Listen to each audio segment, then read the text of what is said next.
Let's talk about helping clients deal with setbacks. Now, this is going to happen repeatedly. This is going to happen over and over and over. And realize that change requires effort. They're going to have to exert some effort in order to change. And they're going to realize that by doing that, they're going to get different results. You know that old saying, what's the definition of insanity? Doing the same thing over and over? Well, if that thing's not working, then that is truly insane. If it is working, then that's the definition of success, doing the same thing over and over.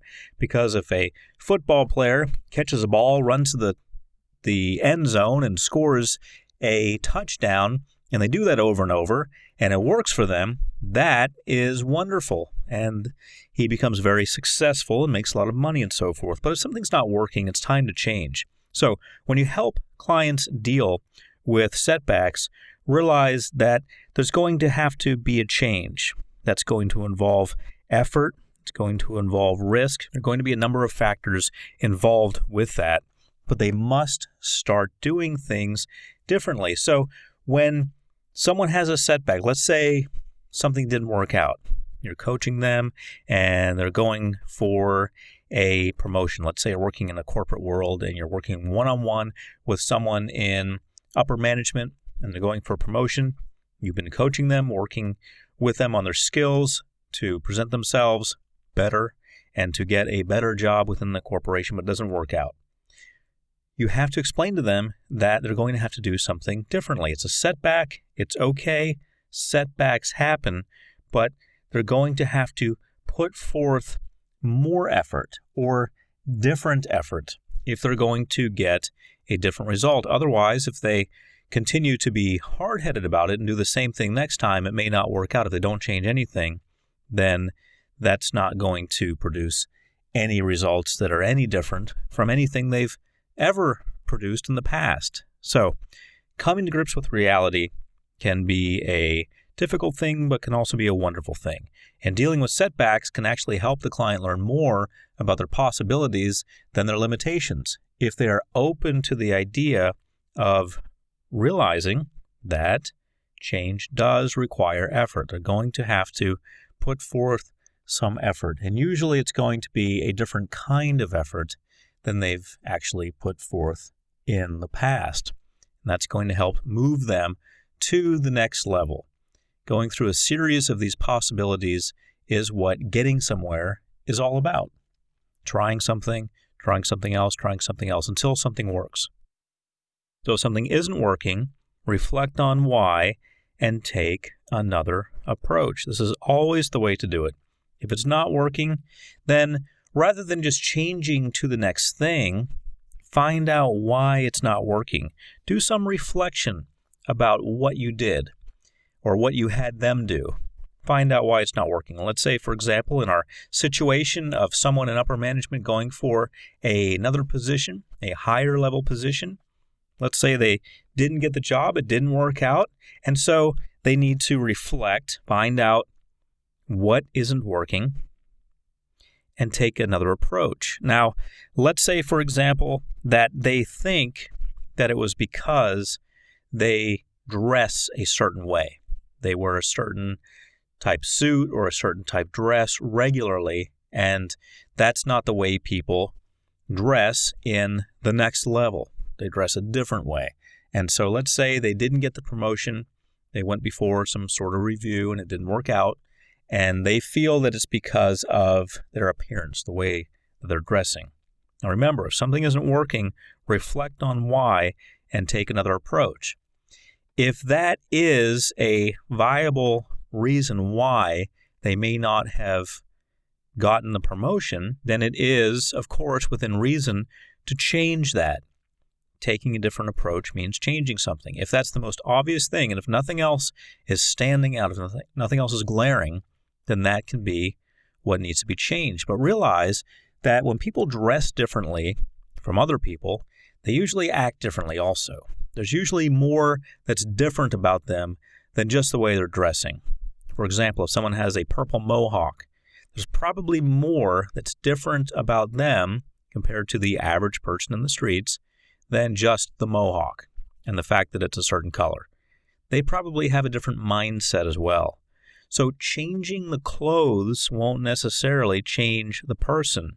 So when you reflect on why, as it says, and take another approach, make sure you're reflecting on your best guess as to what the why might be. Now, you may not know. You may not know for certain what the why is, why they didn't get the promotion, but take your best guess. So rather than shooting for the surface, just changing the clothes, they may need to change their attitude. They may need to change jobs. They may never get promoted because they just don't fit into the next level. That's possible too. So make sure you have the why right before you're suggesting changing direction. Avoid actions that put goals at risk. So in this particular scenario, the person didn't get the job, the next level up. What would an action be that puts the goals at risk? Well, the obvious one that would put the goals at risk would be to advise your client to storm into the office and demand why they didn't get promoted and demand that they be promoted or have a thorough explanation. That puts goals at risk. Another option that would put goals at risk would be trying to dress even more differently than the other people, thinking that accentuating the uniqueness would help. And I'm talking about an office in which there are 100 people at the next level, and this person didn't get in, and they think that their best chance of getting in now is to make themselves even more different. So certain things are obvious, and when you see something obvious that's happening or going to happen, it's your job to avoid actions or to help your client avoid actions that put their goals at risk. And your client will consistently want to take actions that put his or her goals at risk. That's what clients do, unfortunately. They make a series of incorrect decisions, and it's your job to help minimize this. Now, you may think that's a negative way of looking at things, isn't it? I'm saying that clients usually make a series of negative decisions. They'll try to make negative decisions, but it is true. It is true, and it's one of the reasons you are there. If they knew any better, they wouldn't have hired you. Always keep that in mind. There's a reason you're there. When someone hires a life coach, they have gotten to the point at which they realize that they are not making effective decisions. In fact, they're usually making decisions that hinder their progress. They want you to take corrective action. Doesn't mean you're going to physically punish them when they do something that's not helping them to reach their goals, but it does mean that you're going to at least bring it up and at least pose some questions. Questions are always wonderful. Why are you taking this action? Would be a wonderful question. What do you expect to accomplish by taking this action? What is your goal that you're working toward, and how is this action contributing to that? So realize that your clients, if left unattended, can very well go down the wrong road. It's your job to keep the ball in play, to keep the ball on the field, to keep the team moving forward. Keep that in mind. Emotions can throw you off course, but realizing this can get you back on track. This is true of both you and your client. Your emotions can get you in a lot of trouble quickly. If you allow yourself to get frustrated in what you're doing, you're going to find that you get yourself very far off course. And I don't need to remind you, but I will anyway, that the course means you helping the client get the job done, and off course means you're out of a job. So stay on course. Remember that emotions can throw you off course. If you get too caught up emotionally in trying to fix something, then you're going to find that you're actually working against it. And many times you're going to walk into a situation, you're going to say, this needs to be fixed, that needs to be fixed. This is ridiculous, and I'm very angry. That's how you're going to feel, very angry that it's not working out, and there has to be some change here. No one's listening to me. No one's taking my advice or suggestions. That's why this company's failing. that's what you're going to think. Well, I want to share with you some words of wisdom from Colonel Potter from MASH. Remember the show MASH 4077 from the 70s? It was a wonderful show about the Korean War, and it was a comedy and a drama. And it was a great show. And Colonel Potter was the colonel who was in charge of this MASH unit.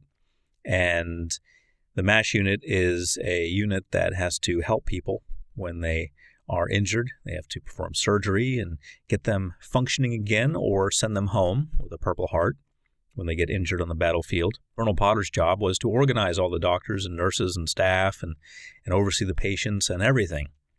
And he said, this is a fictional character, of course, but he said, there's a right way and a wrong way to do things.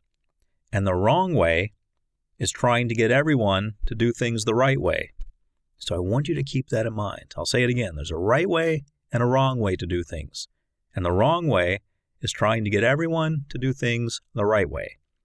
If you find yourself feeling like a salmon swimming upstream instead of going with the flow, you're going to quickly realize that you're working against the process. You're working against helping the situation. You're actually hurting the situation.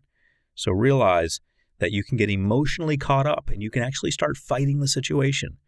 You need to flow with the situation. That means keeping your emotions in check. So when you realize that your emotions can throw you off course, this can get you back on track, because then you realize that you separate your emotions from what you're doing. And this helps you get back on track. Always keep that in mind. And I want you to expect the unexpected.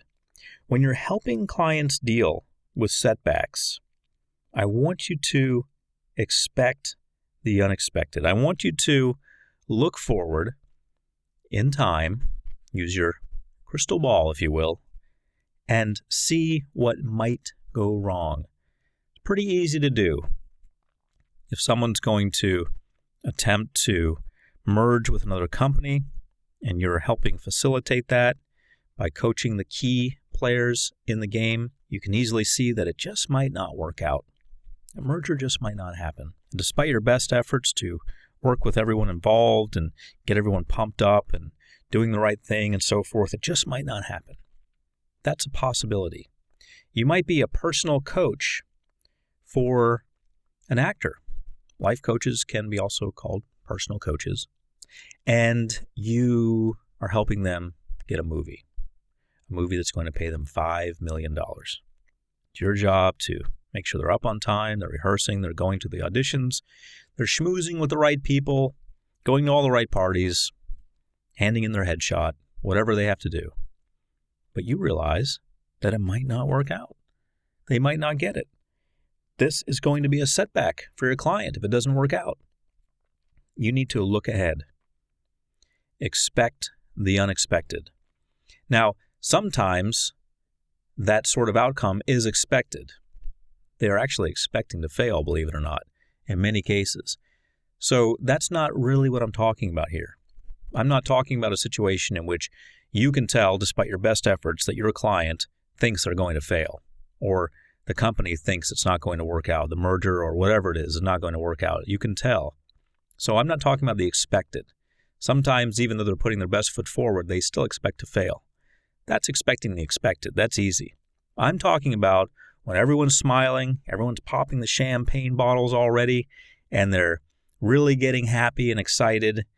You have to look ahead and say, what if this doesn't work out? What if something comes out of the blue? What if something happens? You have to look for all of those things. That's part of your job. Part of your job is to stay vigilant. When everyone else is excited and partying, it's your job to expect the unexpected.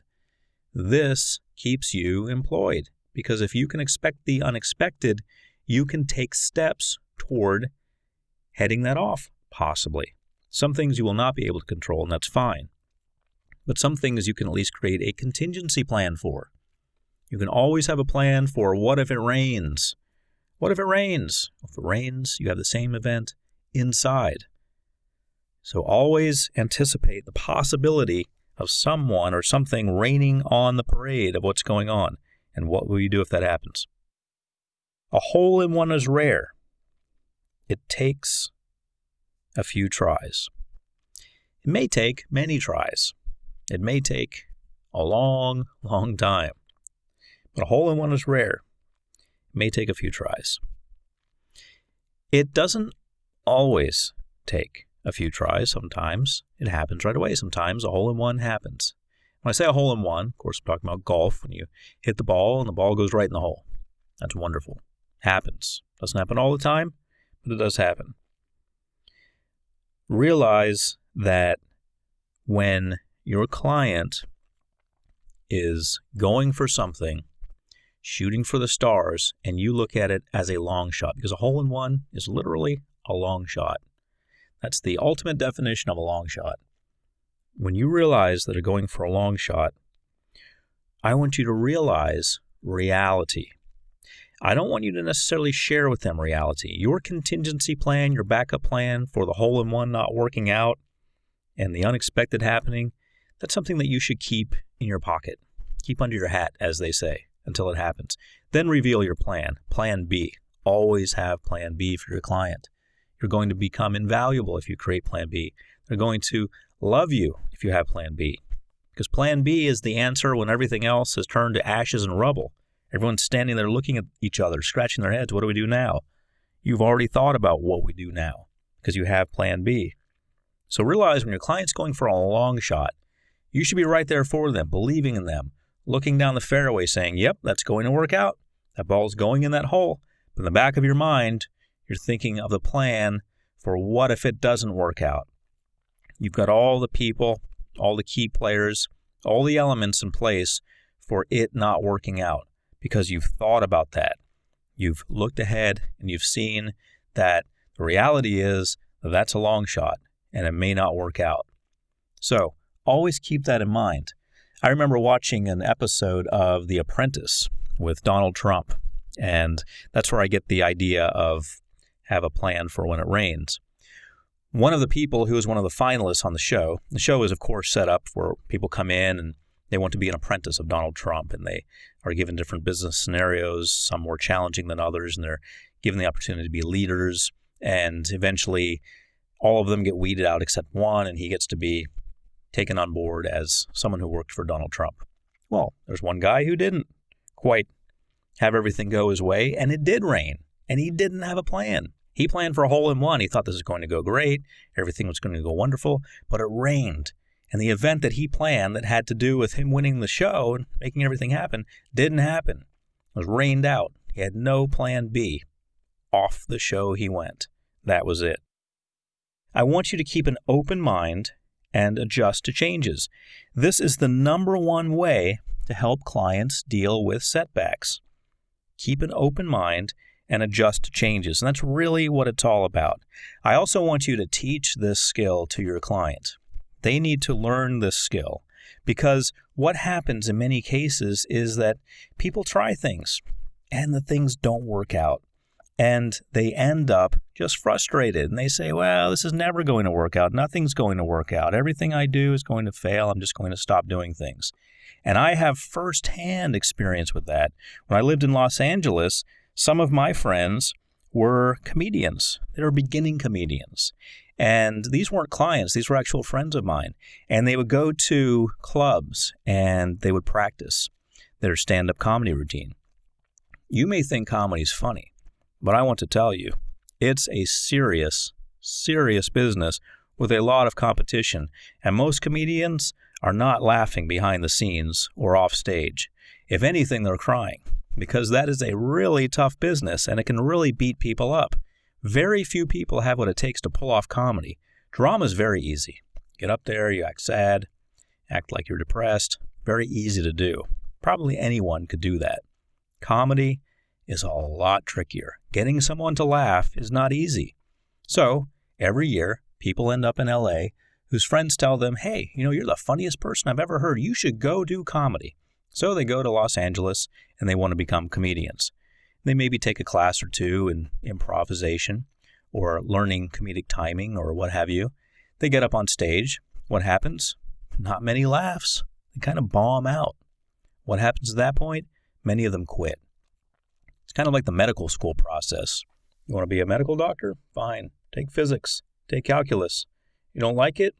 Dropping out? Okay. You're out of there. It's a weed-out process. And the world of comedy is harsh.